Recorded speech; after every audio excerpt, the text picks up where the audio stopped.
සාදු අපි නෑ මං කියන්නේ මරියෝගේ අම්මව කැමති කරව ගන්න.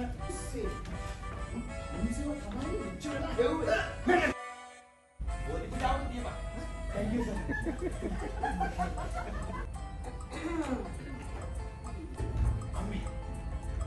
අම්මා අදහන්නේ හිතාගෙන දෙයියෝ ගැන නෙමෙයි මම මේ කියන්නේ. මගුල් කපුවා මේ ෂෝ එක ඉවරුණා විතරයි. අපූර්ව රසවත් ප්‍රේක්ෂකාකාරයක් හිටියා. මොකද වැදගත් වෙන්නේ මේ වගේ නාට්‍යයක් රස විඳින්න පුළුවන් ප්‍රේක්ෂකින් සමූහයක් අපිට එකතු වෙන එක. ඇත්තටම මේ වගේ නාට්‍යයකින් අපිට අපි ගැන අපි කොච්චරක් පරිස්සම් වෙන්න ඕනද?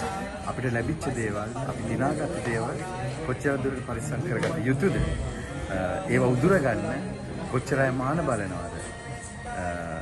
අන්න ඒ කාරණාවල් සම්බන්ධ ඉඟි කරන නාට්‍යයක් තමයි රතු මුගුල් කපුවා කියන්නේ. මගේ නාට්‍ය ජීවිතයේ අවුරුදු 23ක් වෙනවා. ලැබිච්ච ඊටාම හොඳ ප්ලොට් එකක් හැටියට ගන්නවා. ඒ කියන්නේ මට ඇත්තටම මම මේකේ හොඳ මූලිය හැටියට නිර්දේශ වුණා. ඇත්තටම ඊටාම හොඳ දෙයක් සමාජගත කරන්න අකිල සපුමල් ලෑස්ති වෙනවා. මම මේකට කැමතියි.